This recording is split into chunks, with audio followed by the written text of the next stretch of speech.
So once more, let me try for the second time. I think we are better. We are better now, and we must be good to go.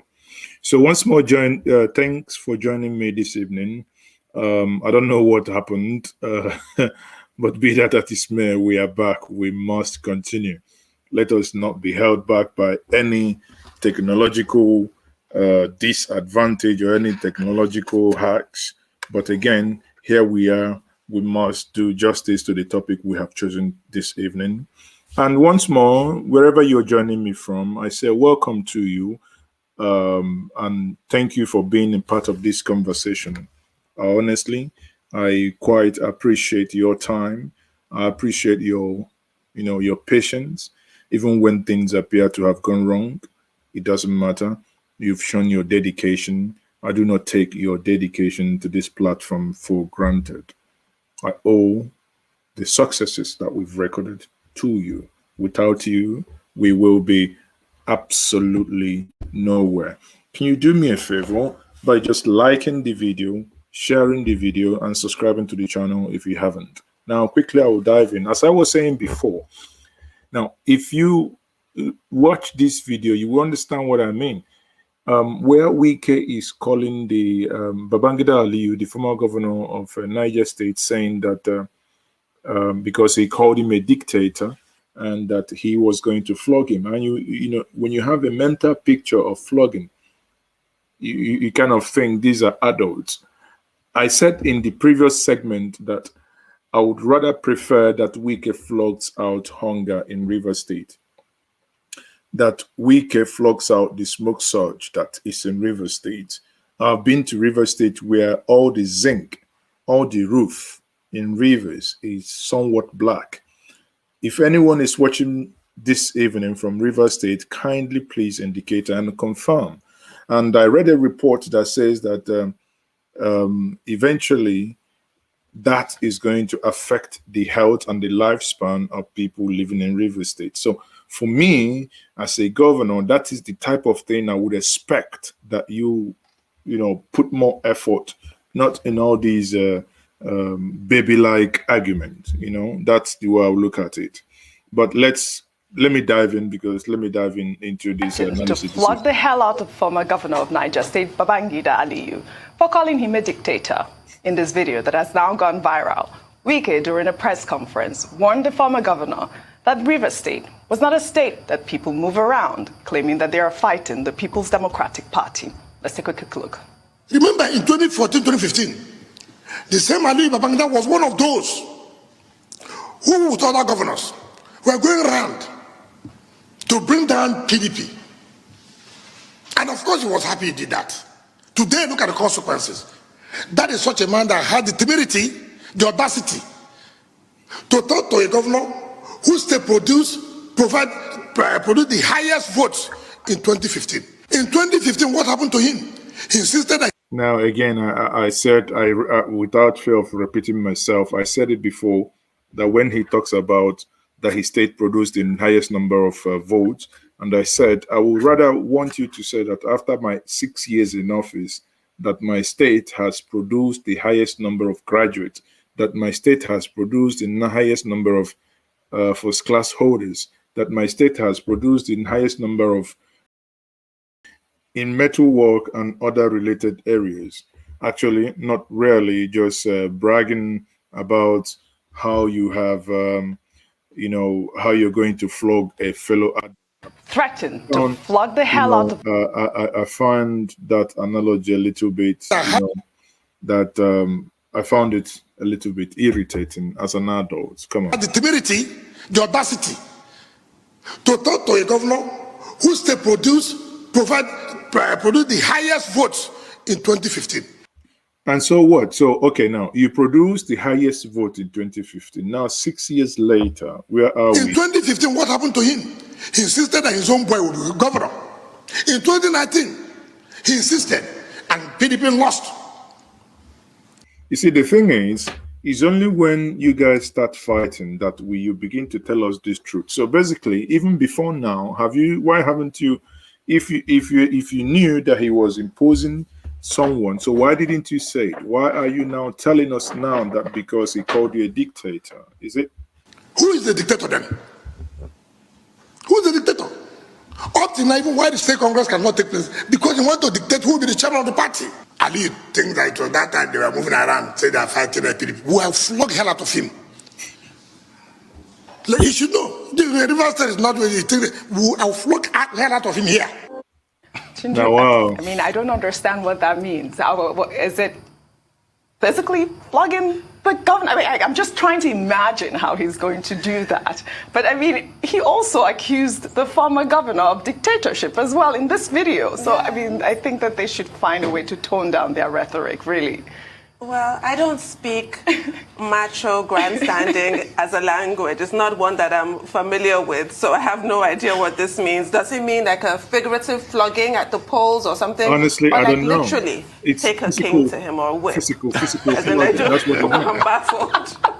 I've been laughing Anyway, since I watched the I video. think again, you know, this is about language in politics. One of the sensitive things about politics is the kind of language that you deploy. And you can use the kind of language that can cause division, that can cause disaffection.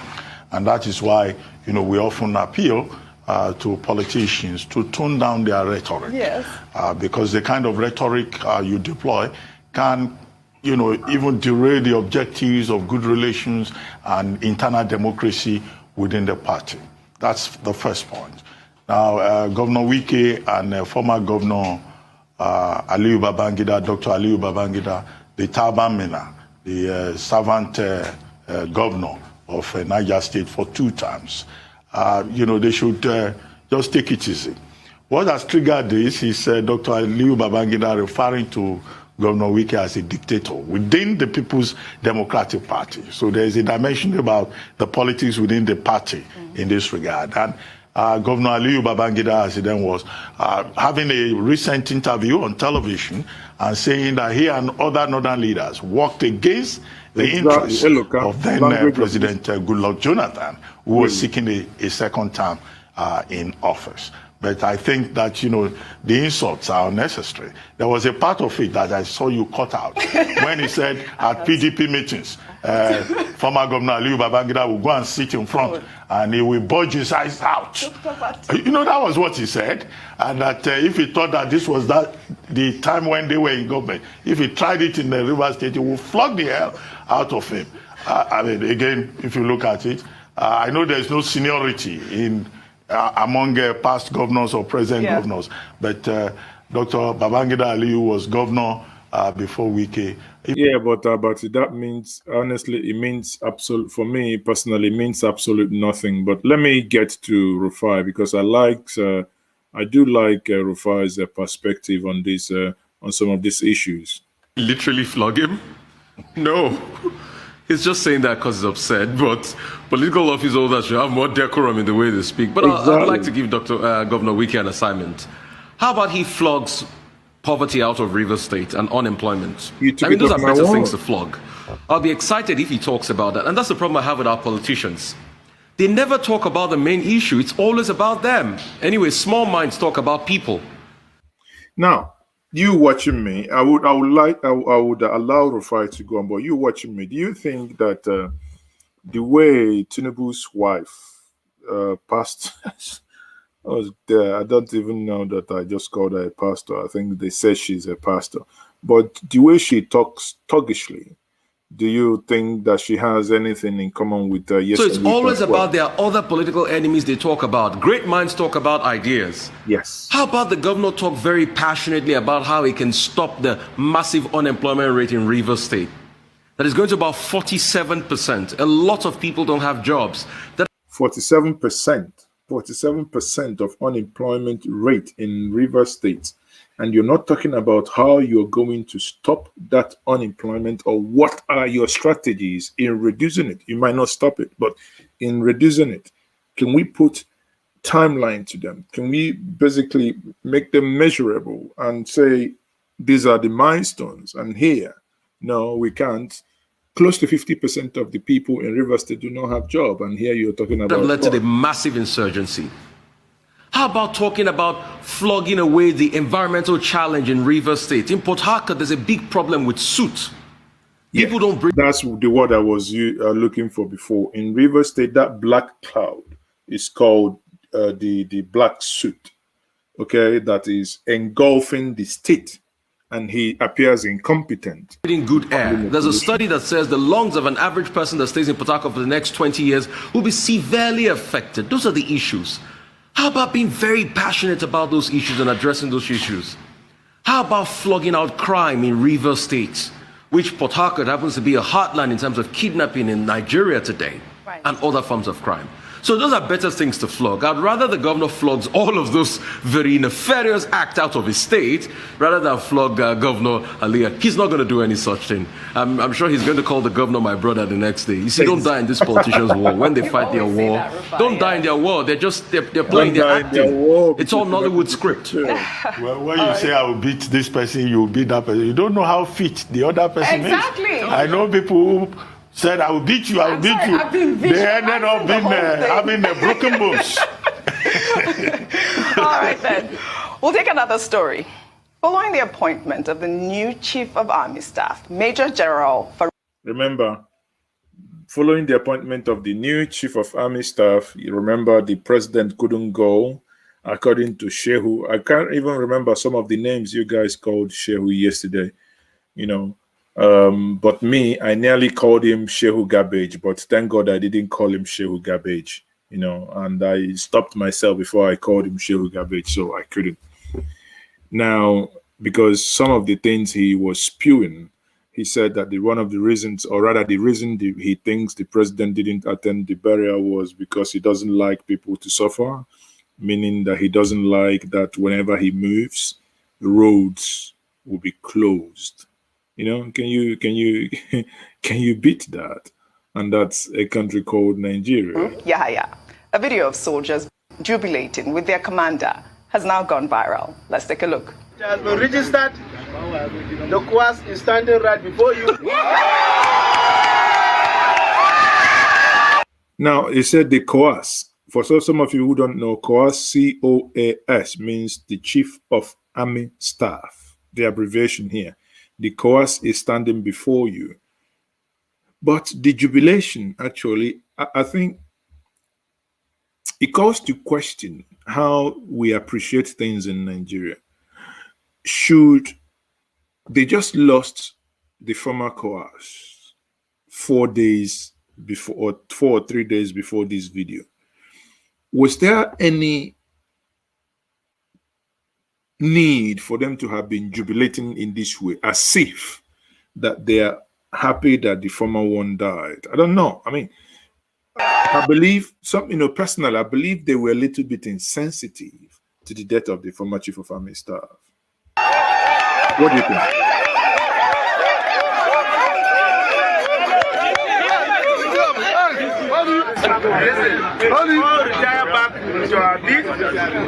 There's going to be a special moment that will be organized, that will have this special celebration for the gift of God. Again. Now, can you hear that as well? Even the man himself, the new Chief of Army Staff, appears maybe carried away with the time. He didn't sound to me as a man who was at that point collective and reflective, to say that it is a gift of God that your fellow man just died. Soberly, I don't know.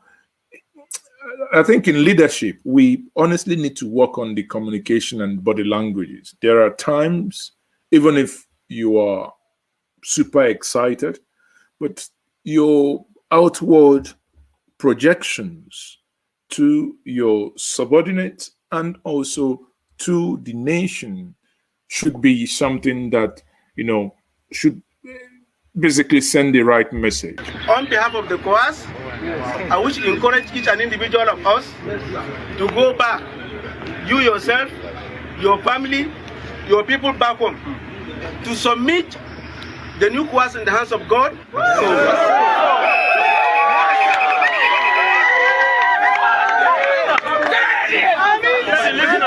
We say thank you so very much. Thank you, sir. Listen to God, inshallah, will bring this war to an end. We will go back to our normal places.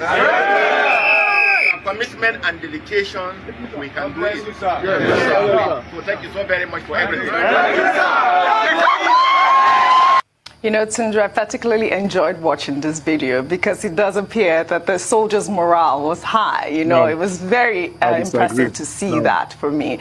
And then I particularly like the fact that, you know, the Army Chief, Farouk Yahya, did, you know, offer the prayer session. I really enjoyed that. I am really excited for him, and congratulations to him. Yes, congratulations to him. I hope those who are criticizing his emergence will take some comfort in the fact that the rank and file seem to be pleased with it. It seems to be a popular choice. But I must say, we were discussing this earlier, well, briefly, during the newspaper review, weren't we? And I want to just stress the fact that we have to be sensitive in this country, especially with the kind of tensions that we're witnessing in Nigeria and the constant accusations of nepotism that continue to fall on deaf ears. For me, is worrying.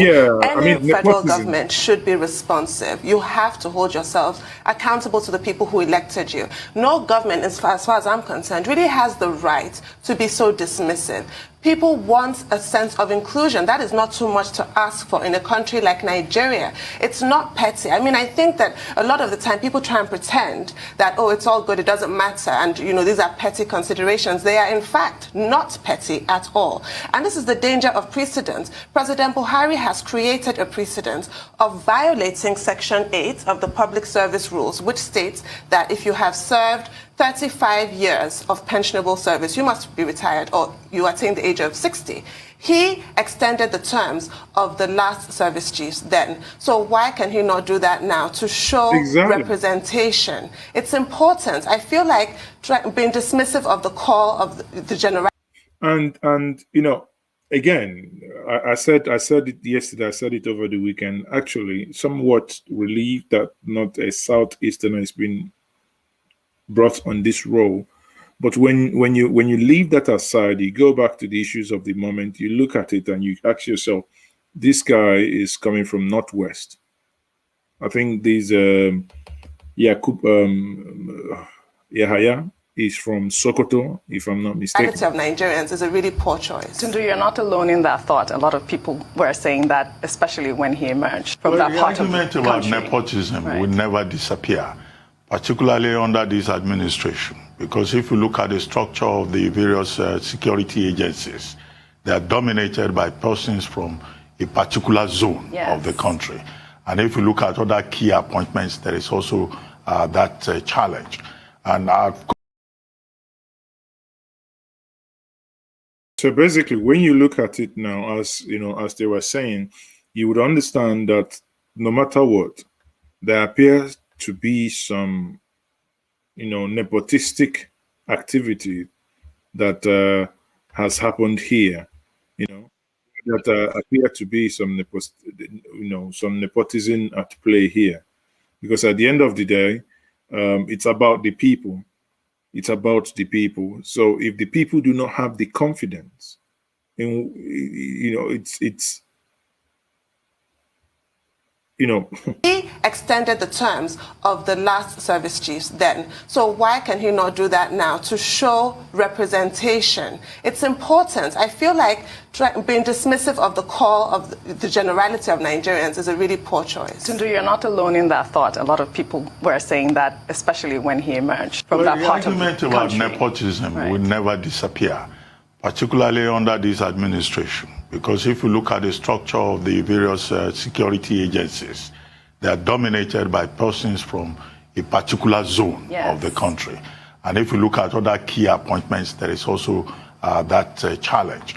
And I've quoted earlier on persons who had raised objection, from Njenje to Nnamdi Kanu, to Sita Chidoka, to Reno Omokri, to the Human Rights Writers Association of Nigeria. So many people have attacked this appointment on the basis of the ethnic extraction of the gentleman from Sokoto State, who is now the Chief of Army Staff. The gentleman in that video was calling him Kwas. I didn't know that's what they called Kwas.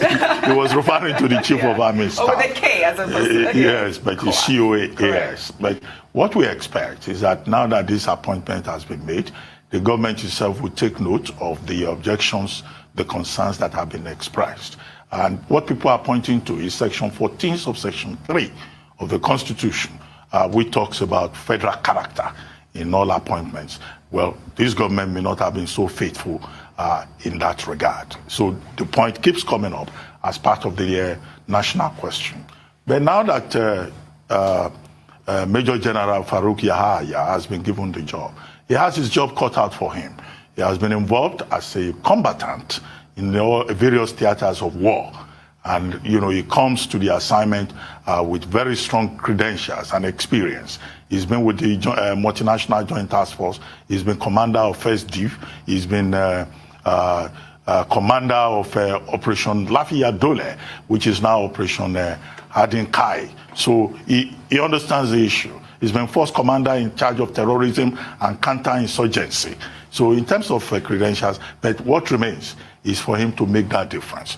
These same soldiers who are hailing him, who are happy out of maybe perhaps proximity or identification, you didn't state where they are from. Maybe they are probably his troops. That's another point. Under Operation Adin Kai. Correct. Yeah, but whatever it is, they will expect their welfare to be addressed because there are issues. Otherwise, these same soldiers, if they are not properly motivated, tomorrow you could find them also protesting.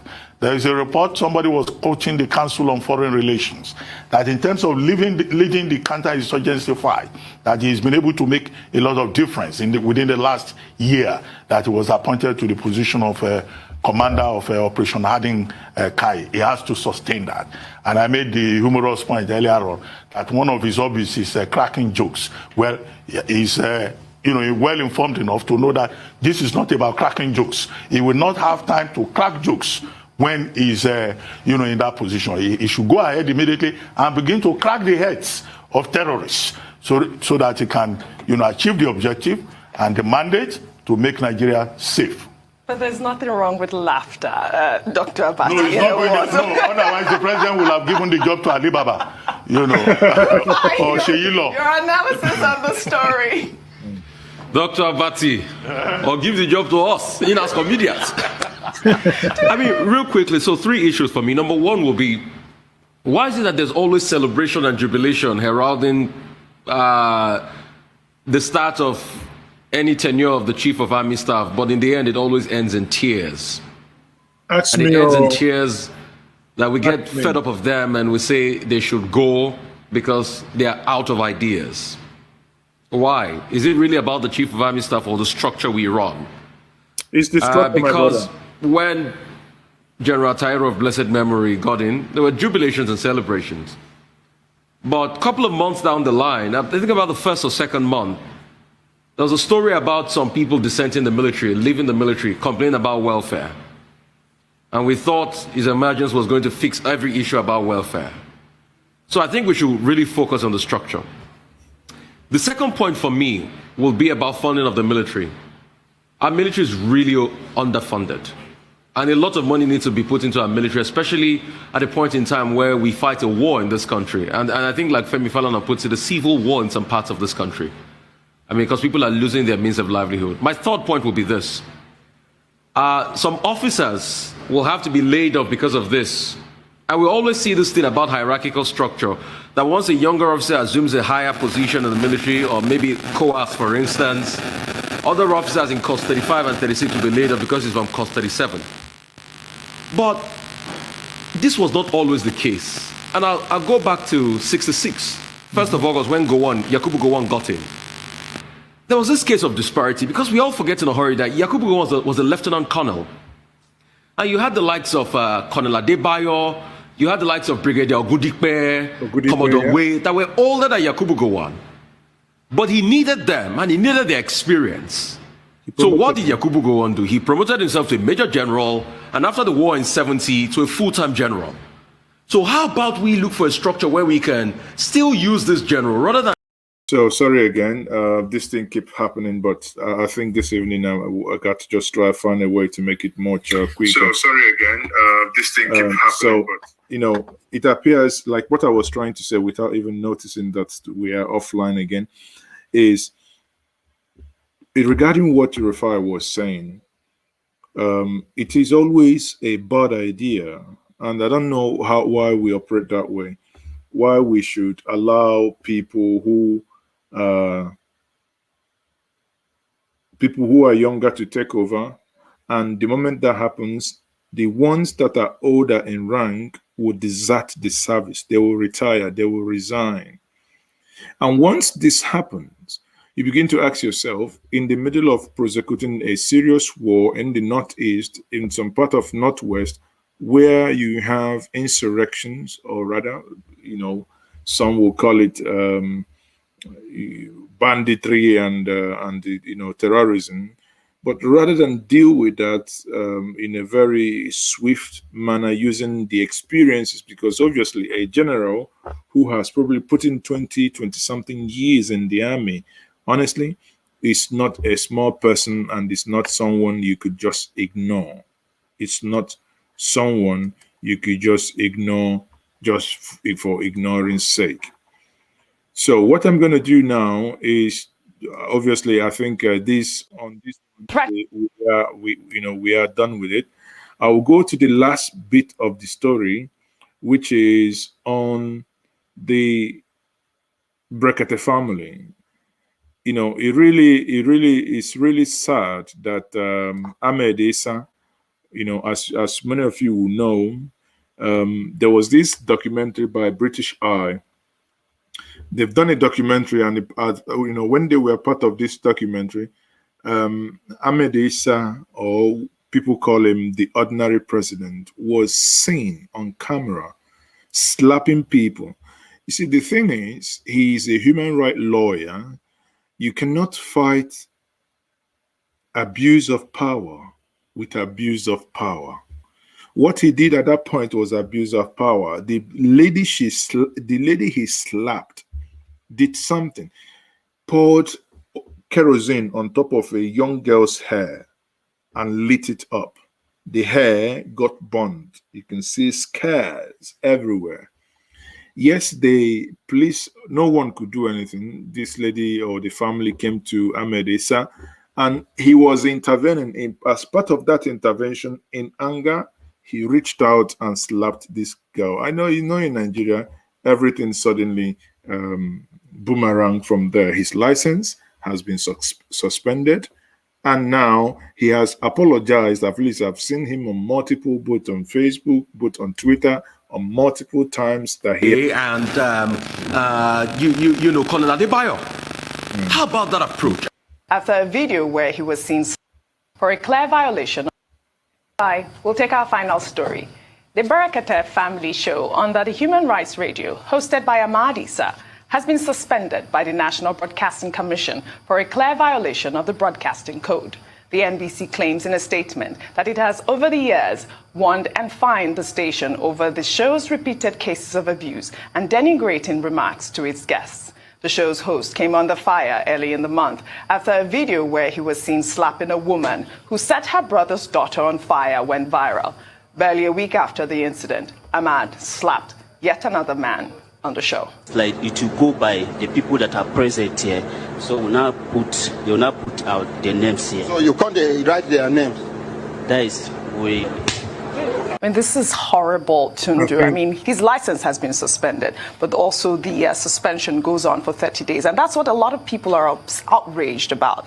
The fact that he has been, cautioned over the years. I think personally here, many of us that been in, many of us here in Nigeria, I think there is one common denominator what people, if maybe because of the way we were all brought up, we're all brought up in such an environment that you don't talk where elders talk, or they say they give you backhand. And Ahmed Issa, obviously, being successful in whatever he does, that has probably gotten up to him to the point that he keeps doing it. Yes, these people that he was interviewing, they did something wrong. But his approach also is. And they still just give him only 30 days. It should be more. A lot of people are saying, I don't know the rules, but the fact that he may even come back and continue to do this is unacceptable. It certainly is. I mean, he is literally slap happy. Yes. What's that about? I don't get it. But yes, the NBC, I think, is correct in following their own rules. Yes. If that's what the rules say, then you have to abide by the rules unless you want to amend them. But it's not just a 30-day suspension. He's also going to pay a fine to be reconnected, which I expect to be quite steep. You know, we have a bit of experience with NBC fines now, don't we?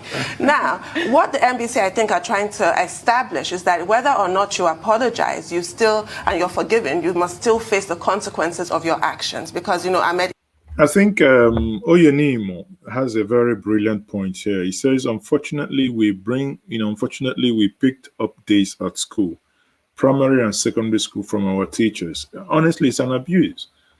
I remember, I mean, you know, you become a parent, if you're not conscious of it, you start wanking children with belts, with this. Yes, there was a time, you know, obviously out of ignorance, one did it. But you obviously understand that there are better ways you can actually discipline someone without really, really getting physical. Again, and you see that's one, it's part of that societal problem. Because once the society begins to understand that it is not good to smack, you know, obviously not a full adult, not even children, it will get to a point that civility returns. I can link this attitude to also that the reason why we blow horn when we go. Because you drive in America or in London, anywhere in the world, sanity, if you hear someone blow, you know, just honks the horn, everyone on the street would look, because it is an abnormal behavior, and it must be something serious that you need to call somebody's attention before you honk that horn. Imagine. And that's why you see adults, they push it. But fella will say they tear shokoto, you know. So, and everybody is fighting already. You see, in Lagos, you hear, he's looking for this, it's still this. Sometimes I personally think it's still military carryover is what we are still suffering. Honestly, when I look at now, no one is talking about the good works Ahmed Issa is doing. Ahmed is doing a fantastic job, but with this, I can call it slapperai, or with this right-left bendy hand. You know, no one is talking about the good things he's doing. NBC will now begin to talk about finding him, which they've fined him. I don't know how much, but they've taken his license not to go on air for 1 month, and afterwards, you know, probably it will be reinstated. But I think he needs to go for an anger management course. He needs to. Issa has apologized for slapping the woman, but he must still be made to pay. This actual criminal assault that he's perpetrating and cannot be allowed to continue. I'm supportive of NBC on this one. Yes, absolutely. Yeah. Dr. Abati. Well, you know, the last time we discussed this, one recommendation I made was that it looks like Ahmed Issa, who goes by the moniker or the nickname, Ordinary President. Ordinary President, yes. You know, of the Human Rights Radio, probably needs to go on vacation. Because, I mean, he runs what he calls Human Rights Radio. And then the owner of the station, sorry, Eloka here, your comment where he said, I have not heard that he has been arrested for assaulting people, and the woman for that matter. You see, in as much as I do condemn the slap, but the crime of this woman, honestly, the crime of this woman, now, wow. Do you know what it means? A young girl that has done Ghana weaving or whatever, you pour kerosene on her head, lit it up, her brains, sorry, not her brains, her scalp burnt, skins burnt. So probably they have to now do skin grafting. That girl, small girl, go and Google it. That small girl will never have hair grow on her head again. That's what the woman she slapped actually. So you see that slap, that's what I'm saying. In moments of anger, what the woman did is 2 million times heavier than what he did. But because this is now an assault caught on camera, no one is talking about what that woman did. That's why I said he should have anger.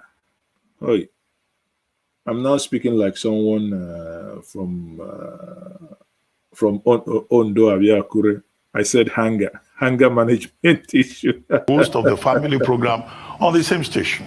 Now puts himself in a situation whereby he violates the fundamental rights of other persons, acting as a judge and jury in a matter in which, you know, the original objective should be to ensure justice. The National Broadcasting Commission, I think, is right in sanctioning him, and it's on a number of grounds. One, on professional conduct. Exactly. I do not know of any code, professional code, that empowers journalists to go about slapping people. You know what? If slapping is allowed, because sometimes people come to Arise News and are talking absolute nonsense, you know, and maybe it will empower Ruben and OG to start and Rufai to start slapping particularly them. In the course of their work. No journalist has such a right. Two, they are accusing him under section 1.1.21 of the Broadcasting Code of not respecting the social objectives of broadcasting, part of which includes respect for the dignity of the human person. So if you violate another person's dignity, then of course you are engaging in an act of violence, which is not part of the law. Now, beyond it, they said in the past, there have been several warnings, there have been several sanctions, and the station had paid fines in the... No, you see, now, according to Ruben Abati now, there has been several warnings. He has paid sanctions. So basically, honestly, he really needs to get a grip on this. He really needs to get a grip. In the past, the NBC even went ahead to say that they organized training and retraining, both for the staff of Human Rights Radio and also for ordinary presidents. And yet, in spite of that, the Human Rights Radio violating his owner, violating the rights of persons. But another good thing that I think NBC did was that on May 26th, they gave him the right of fair hearing. They had a meeting with him and he explained himself, he apologized. But they said after reviewing their meeting with him and the apology that he offered, they now took certain consequential actions. One of which is to withdraw the license of the station for 30 days. Now, within that period of 30 days, they hope that Ahmed Issa will put his house in order and, maybe seek counseling to purge himself of whatever, it is that makes him so aggressive. And that after that, under Section 15 of the code, he will now pay a connection fee. So all of that, I think it's perfectly in order, and it should be a lesson for all persons who cannot manage their anger. Yeah. I think it needs to go for an anger management course, therapy, counseling, because if we slap people who come on television or on radio because we disagree with them, there will be no media. If it was my family member that man slapped, I can't even imagine how outraged I'll be.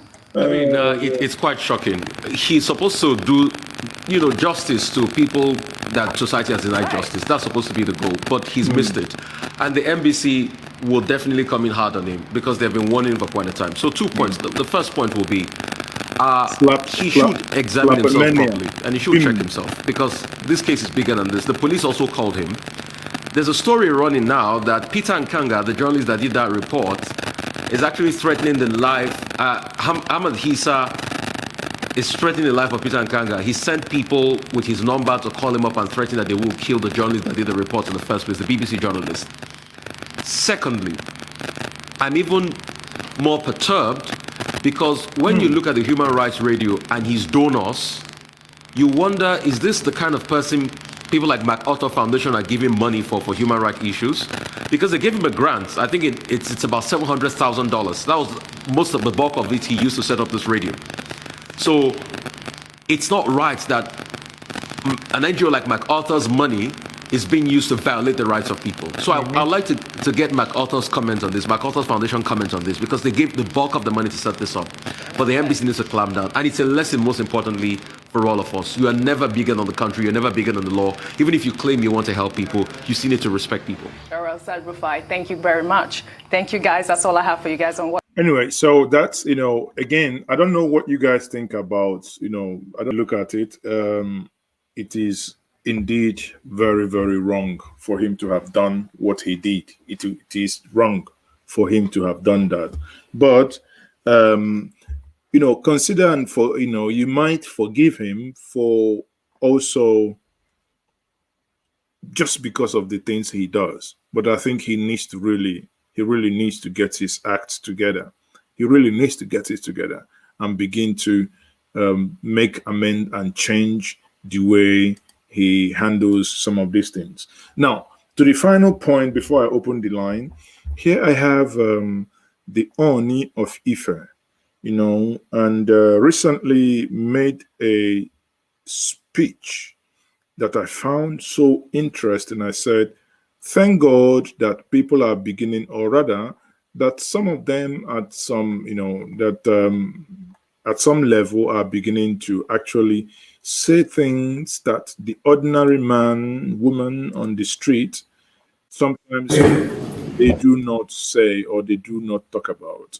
Have a listen on this speech. I will just basically intermittently pause and chip in my own contribution before we continue. To give you a message.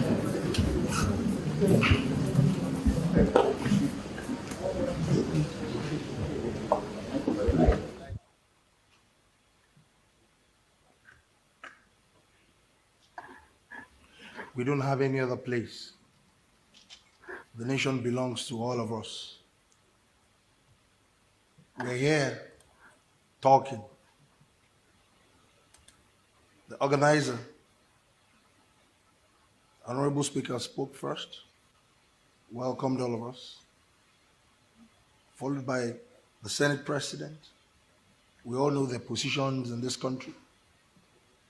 The Senate President is, by virtue of counting this country, is the number 3 man in this country. The Speaker, too, the number 4 man in this country. His Eminence spoke as well, and you can see the trajectory of everything that they are saying the same thing. The gatekeepers of their nation are here, the service chiefs, and if you look at this all, on the average, the age of each and every one of us here is between the bracket of 50 and about 60, early 60s. And anybody can challenge me if So where are the youths? Where are the youths? Their country that has brought all of us together here, the youngest serving governor is only 46 years old. And we all know the demography of this country. Mm-hmm. The demography of this country is above 50, all the way to age of dependency is less than 30%. But between the age of 18 to under 40, we have them in numbers of more than 70%. And we're talking about security here. Who are the active participants whenever we have breakdown of law and order? It is the average age of 18 to 39. And that's the truth. Are they ghosts? Are they invisible? The answer is no. They are human beings. Even our laws, our constitution, they will say at some point, very active civil servants will live on the average of 60 years old. Because they know why. Because they are getting tired. Maybe the judiciary extends till 70 years old. Some 65. They will even say 35 or 30 years, whichever comes earlier. We all know all these laws. But every time we're talking the talk, we're talking the talk. Number 2 man, number 3 man, number 4 man, they are all saying the same thing the way His Eminence said it. And the participants are not faceless. They are not ghosts. It is very idiotic and stupidity for us to be doing the same thing over and over and over again and expect a different result. We will continue to get the same result. Let's be very truthful and honest to ourselves in this country. We all know the problems. How well are we carrying along these people in that age bracket who are representing that age bracket in this hall? The answer is no. We are not engaging them at all. But whenever we want to go for political posts, appointments, we go back to them. We know the good, we know the bad, and the ugly in their category. As traditional rulers, they are the most active in our system.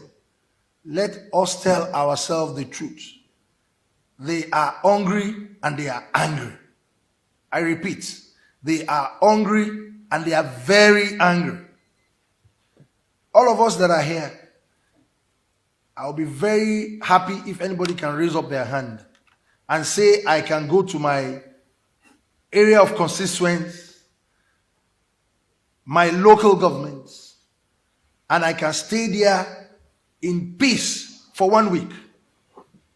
Who can do it here? Including our gatekeepers.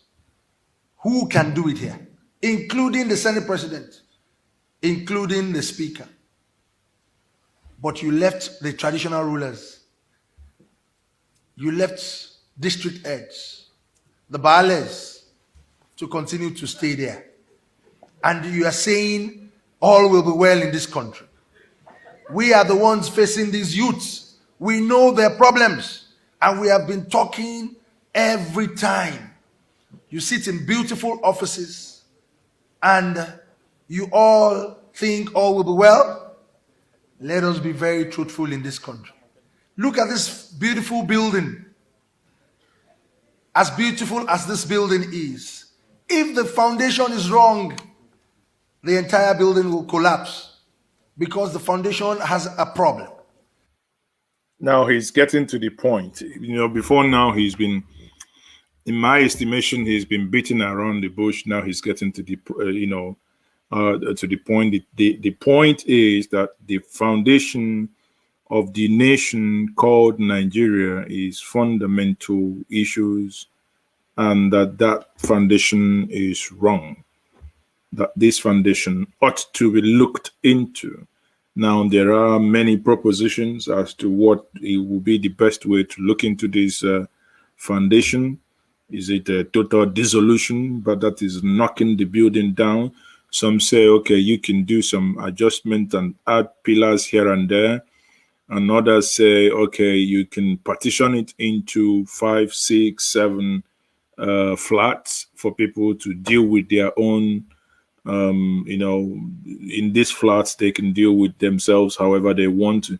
So, but again, it's just that in this government of fake change, that the things they promise to do are things they are not doing. If not this, the palpable fear that is engulfing everyone around the nation, around the country, you might not be seeing them. So let me just quickly, I think he's more than halfway through, so let's just quickly listen to him and we can do the analysis, and I'll let you call in.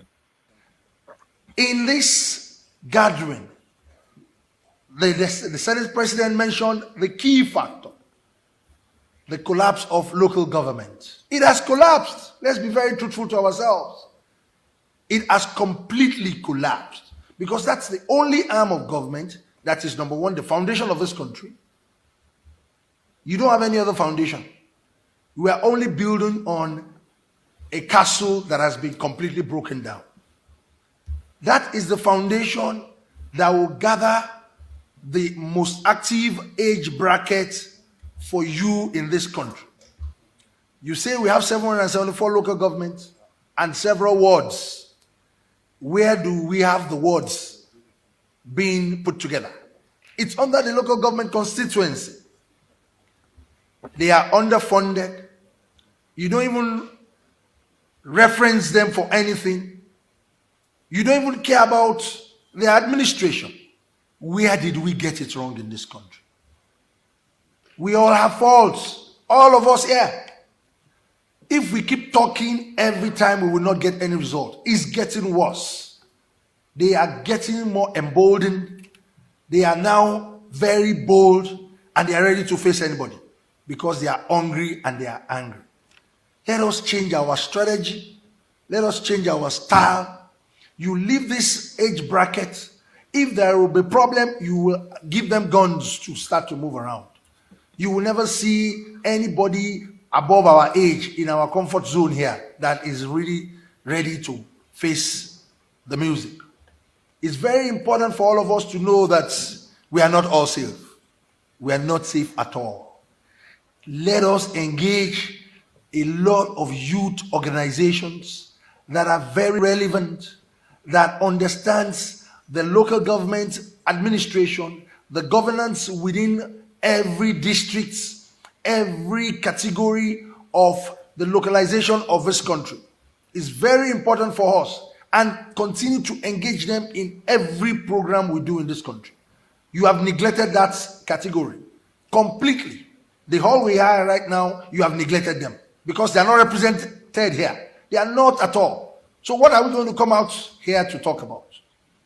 And that is our foundation. It is our foundation. We should be very serious in this country now. We should talk very seriously. This issue of security, this national security, is not the problem of the service chiefs. It's not the problem of the lawmakers. It's not the problem of the executive arm of government. It's the problem of all of us.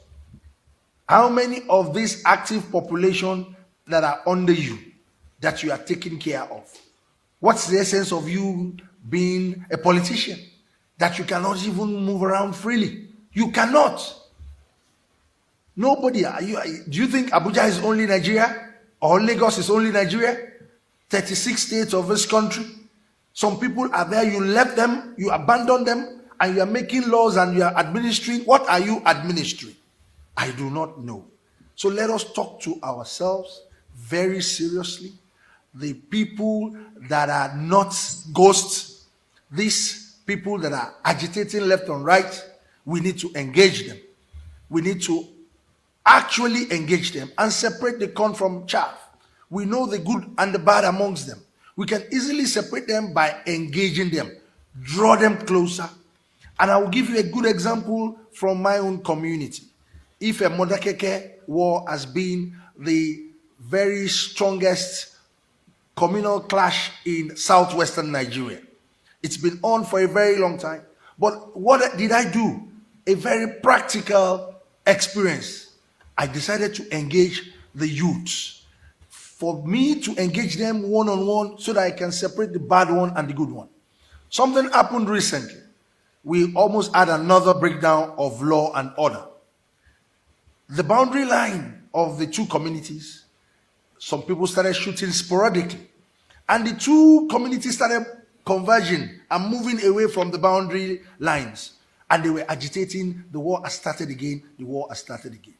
I had to come out and call the youths around that we need to do it at the dead of the night. Let us go to the boundary and see the people that are doing all these things.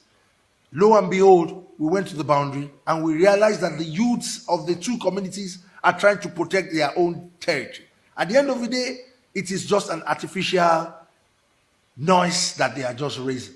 If we engage the people that are active, it will be a lot easier for each and every one of us. On this note, I want to thank the organizers, and I want to tell us that. So thank you very much, Dioni here. You see, one reason why I played this video and I let it run for this long is for us to understand what he's basically saying here. In essence, in summary, he's talking about the ability to engage and engage the younger generation. And this evening, I would want us to do the following. Now, if you want to have your say this evening, you can call in. The question that I'm going to ask us, having made my presentation, is as follows. Where is Nigerians'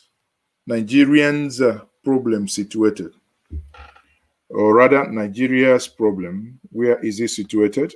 So can you, if you want, where is Nigeria's problem situated? Is that the constitution or some ethnic nationalities? So what is actually our problem? Because I know that many of us are demanding for referendum, but remember that without basically looking at the structure and making some demands, even the referendum itself will become something that you cannot even get. You know, it becomes a mirage, so to say. Therefore, let us have this evening conversation, and let's see who's going to be the first person, the first caller. We'll now say, where is Nigeria's problem situated? Is Nigeria problem situated in the constitution? Is the constitution the issue? Remember, Ninas has had their constitutional force majeure, where the constitution has been discarded and there is what they call the union dispute. That means those that make up the union are disputing the mode of governance, are disputing the constitution itself, saying that the constitution is a fraudulent constitution. I think having the pastor, can't remember his name again, speak about it, that the Nigerian constitution is a fraud. Let me see if I can bring that pastor again in to actually say that again before I take some of you. Will be able to deliver on God's purposes for this nation. Does he have a purpose for it? Of course. Look at the amount of resources he has put in Nigeria. Look at the resilience of the Nigerian. Look at how Nigerians are succeeding everywhere in the world, whether they left Nigeria 400 years ago or left Nigeria on a plane 50 years ago. They excel. We're at the top of the treasury in the United States. We're at the top of the World Bank. The list is very long in all the sciences and in all the arts. So the problem is not Nigerians. It is Nigeria and its constitution. The document upon which we were formed was a few soldiers who put it together and their surrogates. And that's what's supposedly holding us together. The foundation is that document. And if that foundation is faulty, what can the righteous do? We've got to go back to the foundation. The next administration must not access power until we have a veritable constitution that is truly the document of we the people. We the people! You hear what I'm saying to you? Anything else is a fraud. Nigeria is a scam. It's a. Now, do you agree with Pastor Adafarasin? Because, you know, he has really gone viral in projecting his argument. Do you agree with him that the issue here is the constitution, that we are situating the issue, Nigeria's problem is being situated within the constitution? Or do you think that the problem is within some ethnic nationalities who are lording it over others? Or do you think that the moment you discard this constitution, write a fresh constitution that takes the current realities of 2021 and give the people this constitution to ratify through a referendum, that the people can actually, when a constitution is won by maybe 60, 70, 80%, that the people could actually be proud to say, we renegotiated this union. We are the ones that agreed on this, that this is a way that we must be governed. Do you think that this becomes something that should be looked into? So for the conversation this evening, for those of us who do not have the number already saved, I'll let the number come back screen and let's also share the number on the chat section as well. So I think I have my first caller this evening.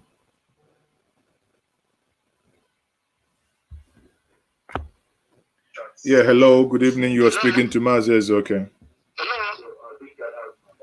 You are, please, can you lower the device you're listening with? Can you lower the device you're listening with? There is a feedback. Hey, this is Dr.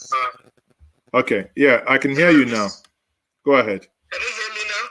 I can hear you loud and clear. Okay, this is Dr. Rum Iwanyan calling from Los Angeles, United States. Thank you very much, Doctor. Yeah, I don't know why we are beating around the bush.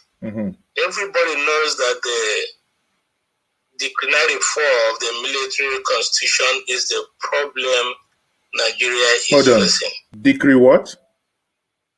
24. Okay. Of the fraudulent constitution imposed on Nigeria by the military class from northern Nigeria. That is the problem we are facing. So basically, you agree that the problem we have is the constitution. It's the constitution. There's nothing else. Every problem we are having in Nigeria, the agitation, the injustice, everything stems from the constitution. If that constitution is not put down, Nigeria will never know peace. Correct. I live in the United States, and I have seen firsthand what is called the federal system of government.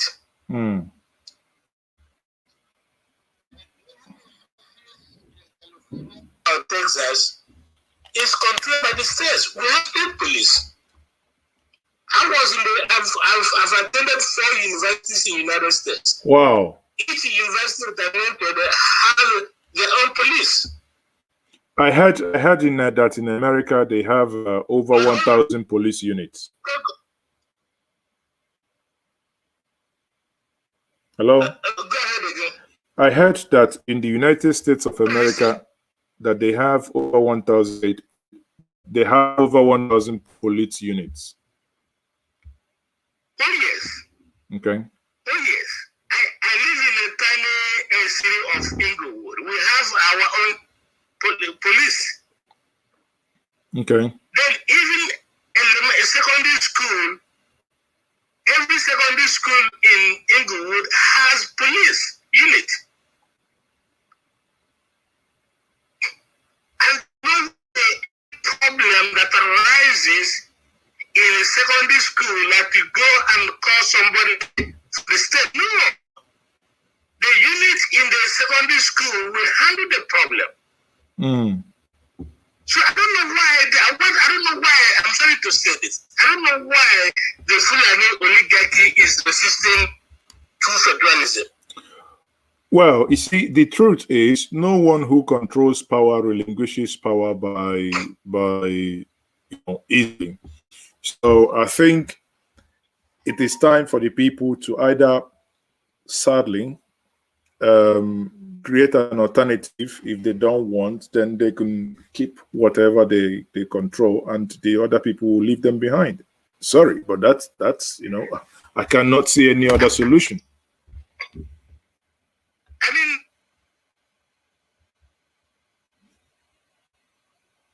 hello. Well, sadly, your number appears. Okay, go ahead. You appear to be back again. Okay, something is obviously not. I think the connection is a little bit wonky this evening.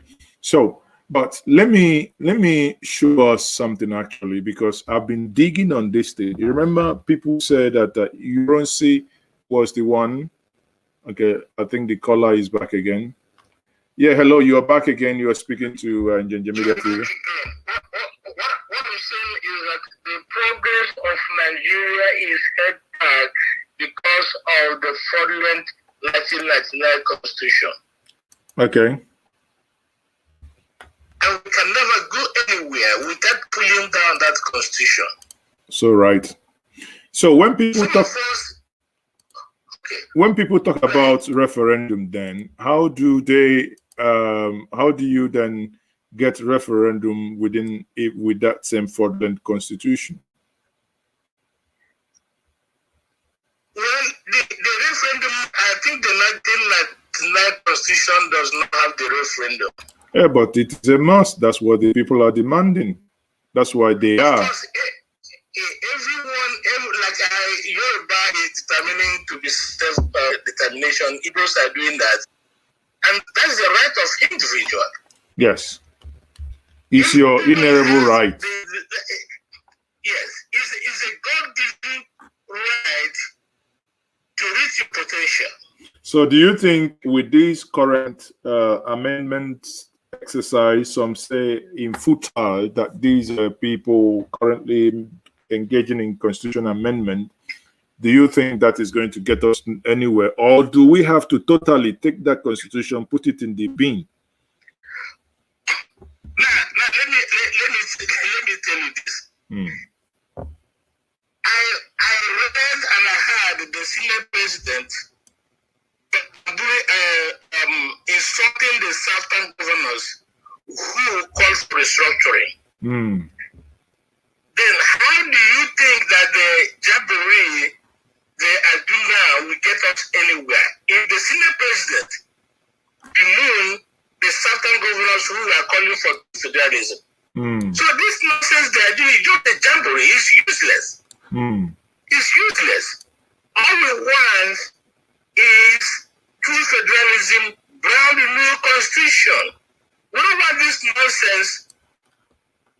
If they want to do something, let them start from the 2014 Jonathan's conference. Or pass the 1963 constitution. Some of us in the United States are angry because a country that's supposed to progress will be doing nonsense sometimes talking about cow. How can I be talking cow in the 21st century? We need to put down the 1999 constitution. Put it down. It's destroying Nigeria. I just listened to Dele Mamudu in your program.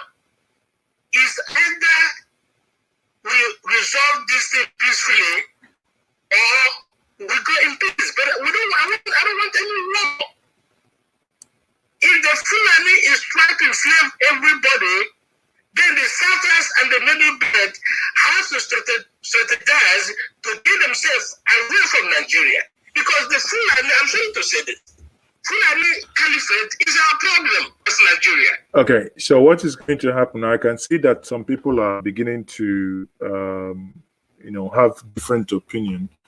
I might want to, if you don't mind, I might have to cut the call. If you want, you can now go back to the chat section and click on the join button there, so you can join the conversation, because there are other people who want to join the conversation. I can see here Ken Riba, who says that the unitary system they have in the United Kingdom, I don't think it's a unitary system.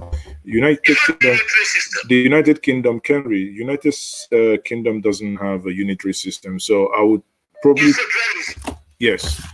So what they have is basically is a decentralized system that allows them to engage, and have that true federalism. So go back to the stream now. The link to join the conversation has been shared there, so you can join the conversation there. Thank you very much for your call. So let's have about 15 minutes conversation, then we'll call it a day. So just click on the link that has been shared in the comment section.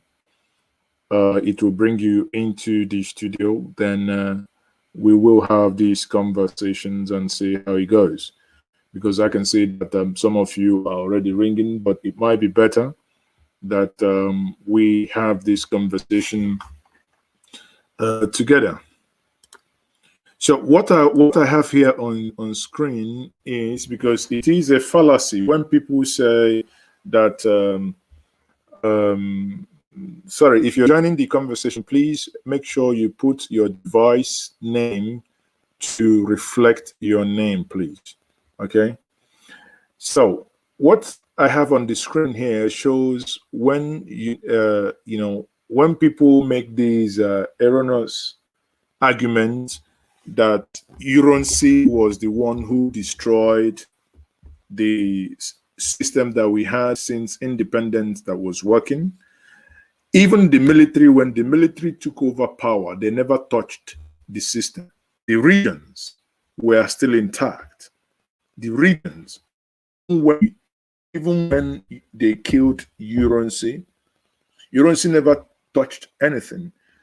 It was only when Yakubu Gowon, that is the document here, the decree that brought in and created 12 states. That's actually what destroyed Nigeria, the creation of 12 states. The creation of 12 states was what destroyed the system that you had that was working, that had those regions.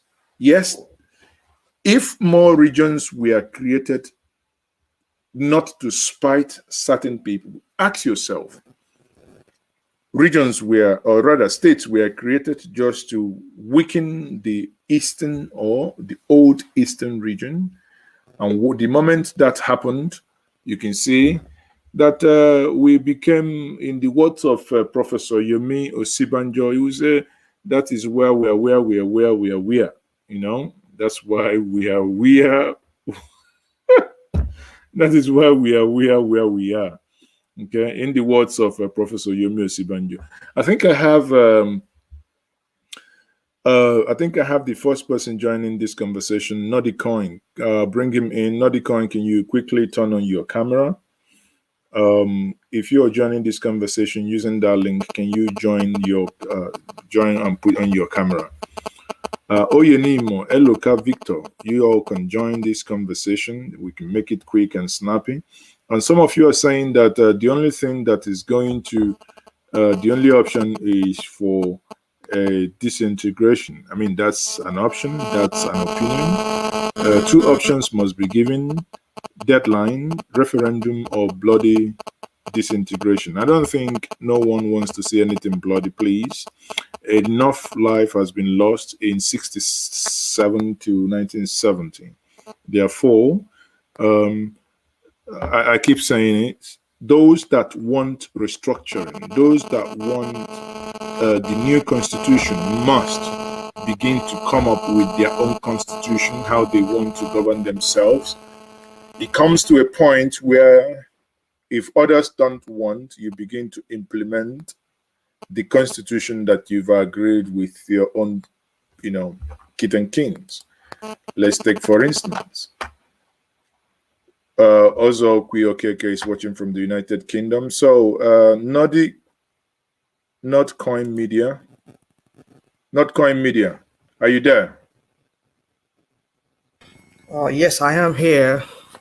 Okay, so I would please beg to be anonymous for some reasons, please. Okay, so can you make your contribution?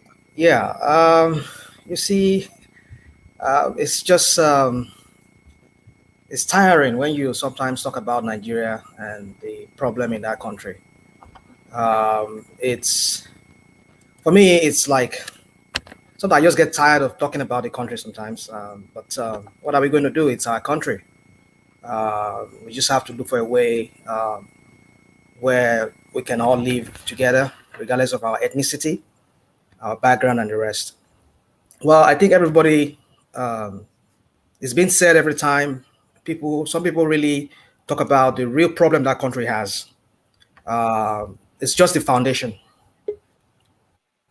If anything is wrong with that country, the foundation of that country is just a problem.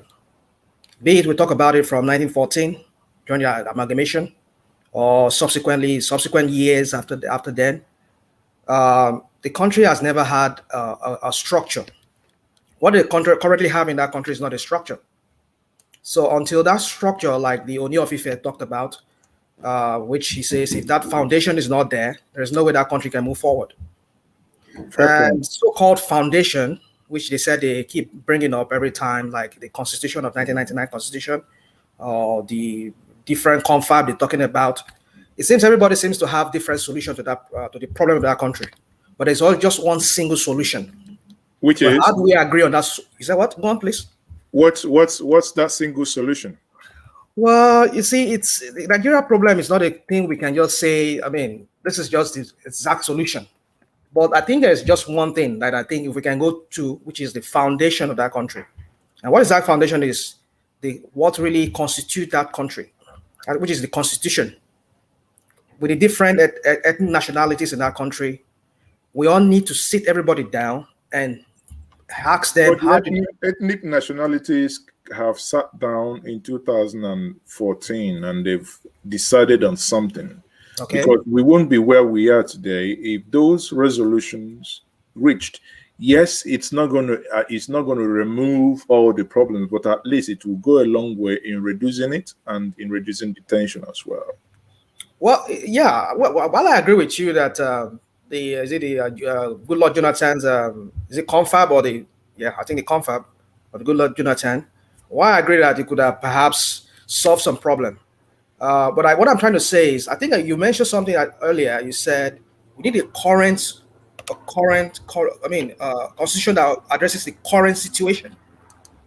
The current realities, yes. Yeah, the current realities. I think that's the word you used. So I think we need to come together, like Okowa of Delta State said. We need a new constitution. That is what people who have really kind of like understand the problem in that country. We need a brand new constitution. That's what we're Okay, thank you very much. Lawrence, are you there? Yes, Reverend Mazi. Lawrence. Yes, I can hear you, Mazi. Can you do us a favor and turn on your camera? That's Nigeria Today as well, please. Okay. And Nigeria Today, can you quickly also help us to turn on your camera? Oh, Abine Patek Light. Okay, so now, Notcoin, how do you think, before I let you go, how do you think we're going to get that new constitution to be the solution? Well, the thing is, you see, like I said, we don't seem to agree. I think the Northern people or the Northern hegemony, there's this thing they think they are the disadvantage if they truly accept a restructuring that really addresses every issue of Nigeria. They think they will be at a disadvantage. That is why they do not want it. Yeah, but sometimes you might be right, but sometimes what I do not understand is where the fear is actually coming from. You have more landmass, basically, unless you take away the middle belt that is more fertile.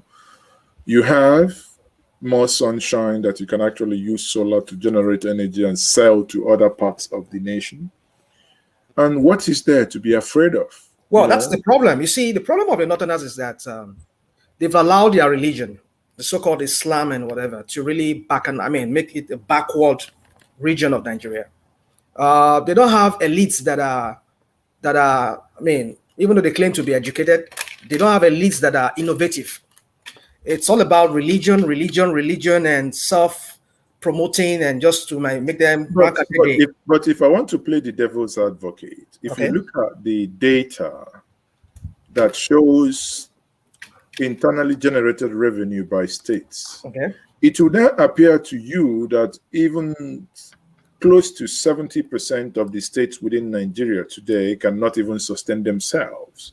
So how can they be clamoring for the same thing that they cannot even be, they are also lazy, that they can't generate enough to maintain themselves, with the exception of Lagos, I think Kanu, Anambra, or, I would think, Rivers, can't remember if Rivers was part of it. But when you look at the, when you look at the data, you find out that some wrong somewhere. So how can they sustain themselves? You see, the problem with that country is, which also by extension to the Northerners, is that they have clueless leaders that are not they're not for the people. It's just about themselves and promoting their whatever.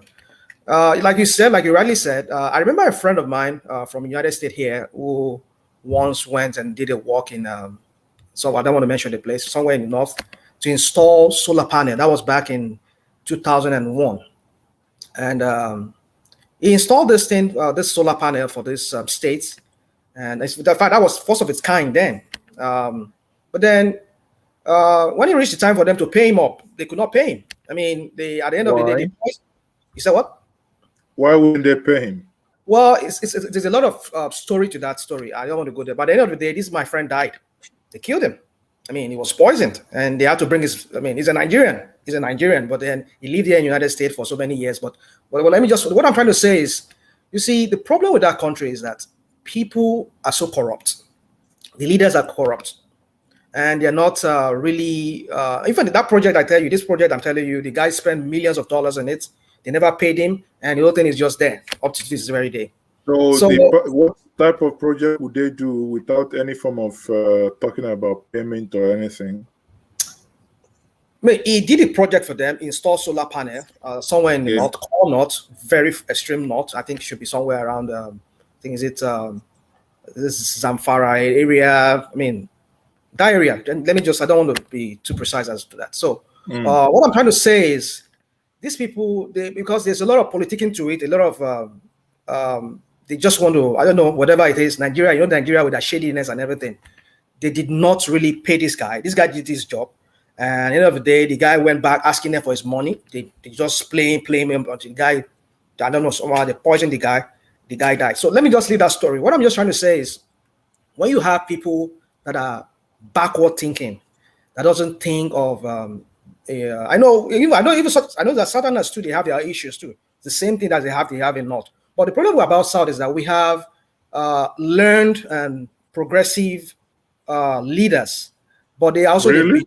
We do. But the problem, really? Go on, sir. What did you say? Do we really have learned progressive leaders? Because the way the South is governing itself now, there is no difference between. Well, you see, they've been compromised and they've been tainted by that same greed. And that's the same thing, exactly. So if you're incapable of showing any difference, so why would you blame the other? See where I'm coming from? Well, yeah, you're right. I agree with you. But so let me just speak to that. The question you asked me. So how do we go about it? I think there's a need for a new constitution. But how do we go about it? That is what I can't really tell you, because it's neither here or there. People just keep talking about this is how we can do it. But I think some people like what's it called? There's somebody I mean on Arise News was this morning. One of Afeni Ferryman there and some other people who have spoken to that. I think there will be a need for a referendum. Let them draft a constitution and send it to the local government, and let's see. From there, we can now talk about referendum after that.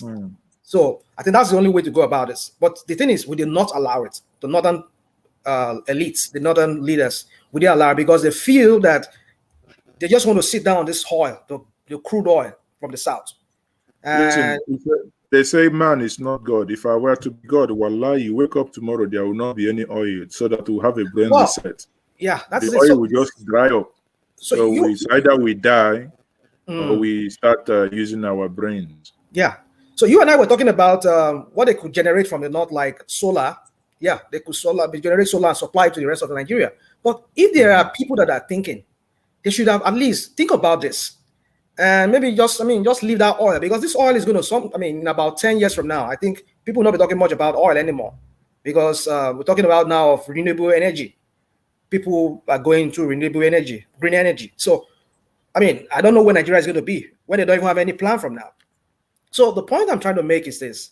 You see, until that foundation is addressed, that issue of a foundation, which is the structure, So for you, the foundation equals the constitution. I think I found the document I was looking for.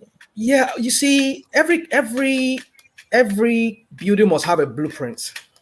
Every building, every construction you have to make, there must be kind of like a plan how this building is going to be made.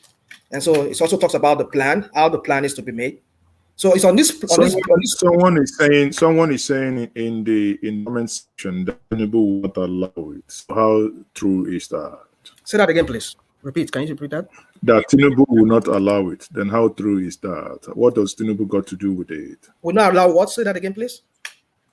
Maybe a new constitution. Yeah, you see, the thing is this, like the Afeni Ferryman said this morning, which I was listening to on Arise News. It would, well, the thing is, it wouldn't allow it because, you know, these are the people I'm talking about. The same people who wants to promote themselves because they benefit from the chaos in that country right now. They benefit themselves, they enrich themselves from the total almost anarchy in that country. Look at Lagos, for example. Okay. Go on, I'm listening. Okay, so I'm going to bring Nigeria today. Are you still there? Yes, I'm here. Mountains, okay. Okay, why are you hiding? Are you under the bed? No, I'm not hiding. Have you taken cover in the other room too? I think so. Please. So you are a general you are a general who promised to lead, and you are not able to lead from the front, and you have gone into the other room. No, a dead cannot lead the living. So you are telling us. Please, okay. So, can I come with my yes, language? Go ahead with your comment. Yeah. Can I speak Igbo, please? No, because I have my Yoruba brothers. I have everybody here. Okay, I just want to ask you some questions, please, if you can answer me. If it's relevant to this topic of discussion, why not? Yeah, it's the same. Yeah, okay. It's the same. Maz, I want to ask you, why are we talking about being together in one Nigeria? Meanwhile, those people you are asking them for us to live together, they didn't want us to live together as one Nigeria, but they want to conquer you for you to become their slave. Why do you think that there is killing in Zamfara today, there is killing here and there is killing in Igbo and there is killing in Yoruba land? But is Zamfara state not their not part of where they quote unquote? The problem is that they are not from Nigeria, they are not from Zamfara state. So, and with the locals in Zamfara state, what is are we to be blamed, or are they to be blamed for allowing their place to be overrun? These people you guys are talking about for us to amend the constitution, or for us to rearrange the constitution, or for a new constitution to come up to become one Nigeria, do you think it's going to work if we eventually then agree to become one Nigeria with a new constitution? No, do you think you will have your freedom? No. I think you're getting it entirely wrong. I don't think anybody here is talking about one Nigeria in the sense that it is a must that you must stay together. I think the conversation. But you guys living in Nigeria didn't even get their own motive, the way they are coming from, what they want to do with you guys living in Nigeria. You probably don't understand what I'm saying. Okay, now, what are you saying? If something is happening and people are saying, what is the resolution? Now, to have a new constitution, which the question is, do you think if certain people within Nigeria are the issue, or the structure, which our friend here, Not Coin, says the constitution, which is the structure, is totally flawed and must be. Even the pastor, Adefarasin, also said that it is a fraud. It must be taken down. Now, if I read your statement very well. Your statement is probably heading to, we do not want a new constitution. You are going for the juggler to say disintegrate the whole nation. Is that correct? Exactly. Okay. Yes. Now, if that is correct, that is what your notion is. How are you going to dissolve the entity if someone says, quote unquote, if you've given someone the power which the person doesn't have, that he's rejecting amendment, but how do you think you can get total dissolution if an amendment is rejected? Yeah, the problem is that Nigeria have already expired in 2014, as they told us.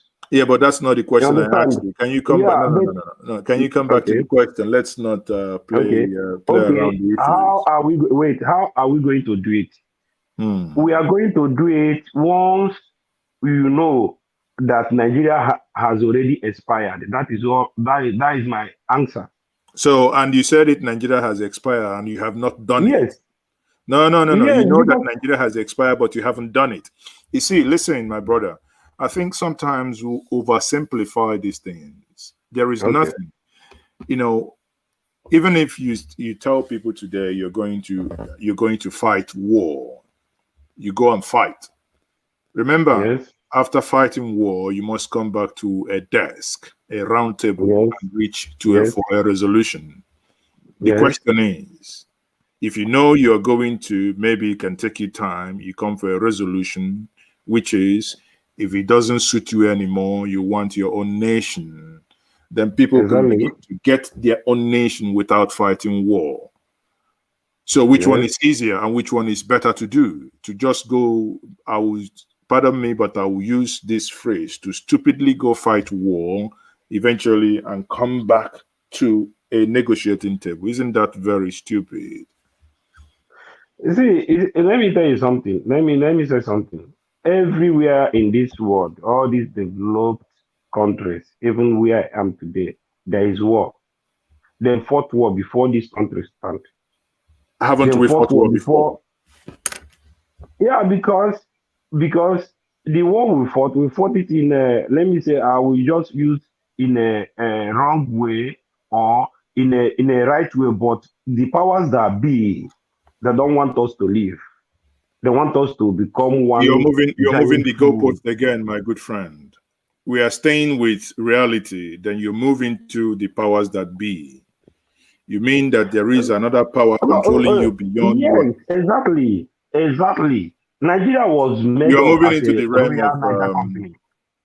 And let's not just say something that like we want to be correct or something like that. You and me, you and everybody know that Nigeria was a Royal Niger company. It's a company made up by British to serve the Britain. Understand? Do you know? Can I be frank? Listen, can I be frank to you and tell you the honest truth? Okay. The Nigerian people, especially southern Nigeria, don't want to be free. The day they decide to be free, I tell you, the whole nonsense will end. I love that, and I love you. I love what you just please, said. You cannot love me. I have a wife, and she loves me more. No, see, you can wait. You can love everyone, whether you're a wife or a husband or somebody understand. Yeah, you can love everyone. As long as somebody do something that please your heart, or you can use word of qualify to qualify. Let me quickly show us this clip that my help drive down my point, because again, anyone I don't mince word here. Anyone talking about fighting a war, count me out, because we can be smart without fighting a war and achieve the same end. Now listen, we are not playing smart. We are not playing smart. Listen. Of course, we must. Do you ever believe that the Southern governors? Wow, they have taken everything now. So do you ever believe that the Southern governors would ever meet? But Yeah, because that is what is because of what IPOB and the Yoruba Nation is doing. Don't say no. Listen. Don't say no, my brother. Reality is coming in here that they know it themselves, that their lives are also in danger. Did you read? I think in my broadcast yesterday, you saw the letter written by Kirodolu to the one called Shehu Gaba, which he indirectly addressed to the president. Normally, I don't used to watch your program during the weekdays, only on the weekend. Okay, so let me play these clips. We have Probably tried can help to us. live a Nigeria designed by Great Britain and handed to us. We have found it difficult to live in that Nigeria. We have fought a civil war, killed so many people, and still we have the same problems reoccurring. Perhaps the time has come to revisit the very foundations of Nigeria.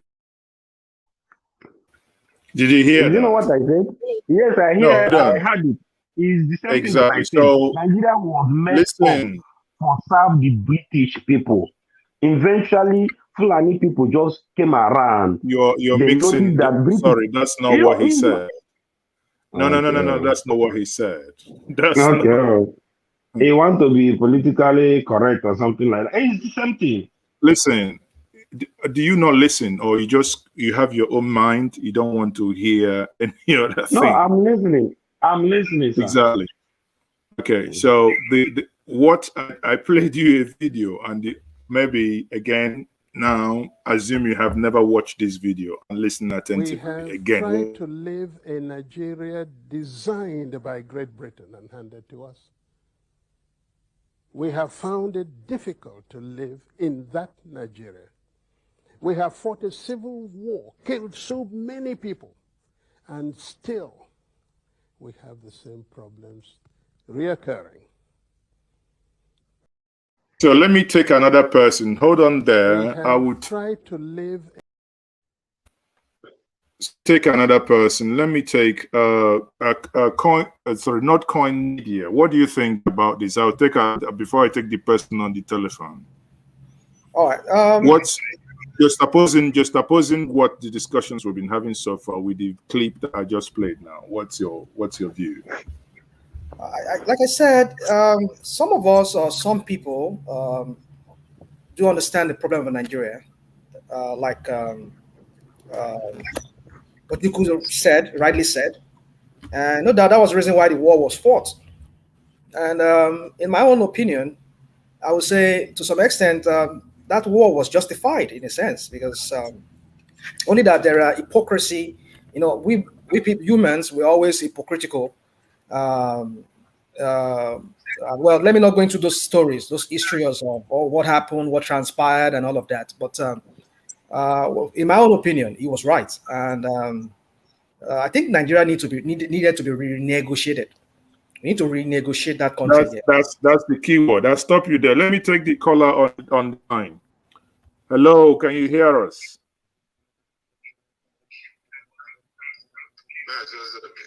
Can you please bring down the device you're watching us from so that we can hear you clearly? May we know your name and where you're watching us from?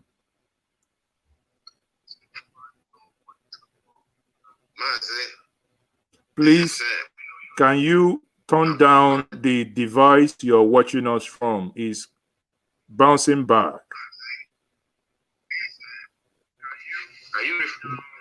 I'm talking to you. Anyway, do that and call back, please. So, again, you use the keyword there, which is that this entity needs to be renegotiated. Yeah. And in renegotiating that, you have a contract after negotiations. Yeah. When you buy an Uber and you want your Uber driver, you say he's going to be delivering 50,000 naira, 30,000 naira every week. What do you do with the lawyer afterwards? You bring in a lawyer, you draft a document, and that becomes a legal binding document. Correct. And many people believe that the reason why we have the mess we have today is that we do not have a legal binding document that emanates from the people, that the people agreed.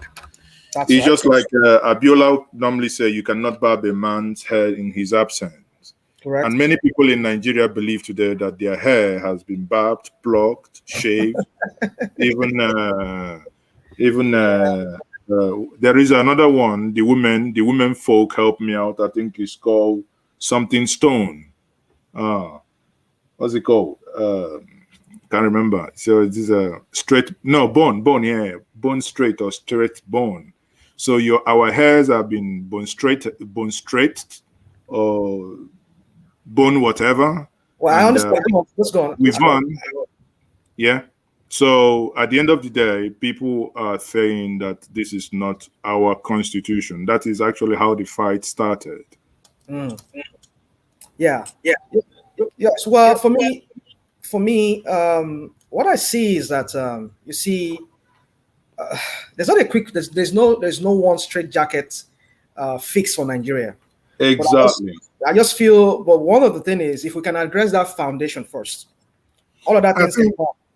I think in conclusion here, people, I will be rounding up. I think in conclusion here, can we all agree that the Nigerian system is not working? Anyone that tells you that the system is working must be a beneficiary of a failed system. Yeah. Therefore, if it's not working, some say Nigeria is finished, some say Nigeria is kaput. What is the solution? You rightly pointed out that the system is that the problem is structural, and therefore that if we want to have it fixed, whatever holds the structure, which is the constitution, must be jettisoned and not repaired. And I tend to agree with that we must do away with that and have a people's constitution. And when you have a people's constitution, it tends to as well assuage the fears of even those that want to break away. Because let's say you want to have a Republic of Biafra or an Oduduwa Republic or a Middle Belt Adara Republic or whatever you call them. Or like myself, what I want is the Republic of Igbo Nation. I do have no apology for that because that's what I want. Now, but when you have a system that allows you to practice that problem in your own place without the imperative of someone sitting somewhere else, isn't that a better option like they have in the United Kingdom? Yeah, hello, the caller on the line. Who am I speaking to?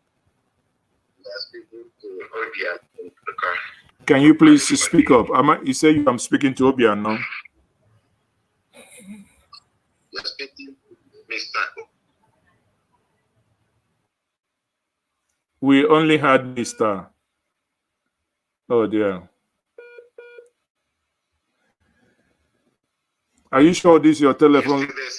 Yes, I'm here. Your telephone line appears to have had some glasses of red wine. But go ahead. I can hear you now. Okay.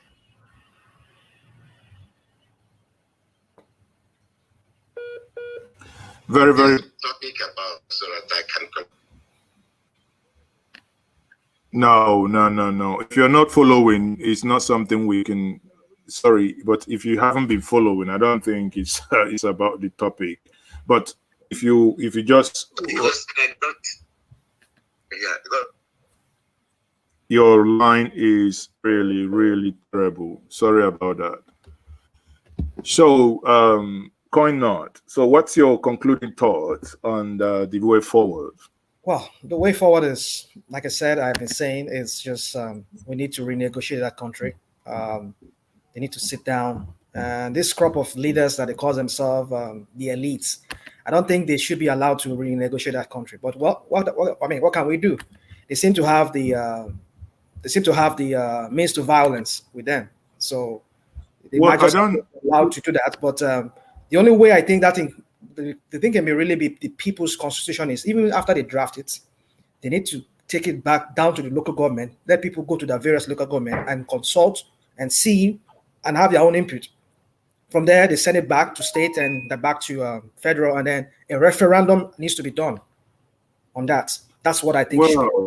Well, I think anything done, you know, you cannot have a new constitution and call it a people's constitution for people to accept, because that's going to be the last shot without a referendum, which means that whatever you agree on, you can go have with your own people. This is what the way we want to be governed.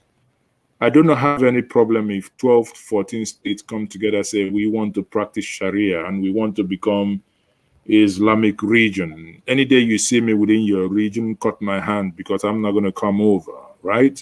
Correct. Then I'm going to say, this is the way we want to govern our place down south. We do not want any single car on the road, and we must implement that because it is our right. Then we have a unified police, where you have, imagine that the Yoruba nation has their own police, a regional police. You still have the Fed police, yes. Imagine that the Southeast has a regional police that is understanding their local language, that the police commissioner will come from that place. You think the nonsense we have happening now will be happening, because when a man knows that his people are aware that he is the one in charge of their security, he will wake up. He will do the right things. Yep. But when a man knows that he can go into the streets of Owerri or into the streets of Oka and shoot people, and the worst case scenario, he goes back to his house, somewhere far away from where he's committed that crime will continue to happen and happen and happen. Therefore, the conclusion here is, it appears everyone is in disagreement that the issue here is the Constitution, and any constitution, not constitution amendment, because that for me is a waste of time. Is a way to just take money and go away. But any constitution that must happen must be subjected to the will of the people to say we accept or we reject. If the people reject, then you go back to this drawing board, and this must be read to the people, and the people shall have the right to say, no, we want this, or no, yes, we want the other. On that note, my brother, thank you very much for joining me. Thank you so much. I appreciate it. And I thank everyone watching me this evening to say thank you very much for the wonderful contribution. Join me tomorrow evening, same time. It's going to be what we do on Saturdays, Street Parliament. The Street Parliament tomorrow is going to be an interesting one. Topic: watch the station. We're going to be having these conversations. It's better to judge than to war. One thing that is very clear, people, is yes, the Nigerian state has never worked. Yes, the Nigerian state has not worked and is not working. We must find another way to either let the people have their say, or you let the people do whatever they want. If they say, again, subjected to referendum, they say they no longer want this marriage, that they want to divorce, respect them enough to make that decision, because that is their choice. They are all adults, and the consequences thereafter is what they must live with, because it is their decision and it is their choice. On that note, I will say thank you very much for joining me this evening. See you tomorrow.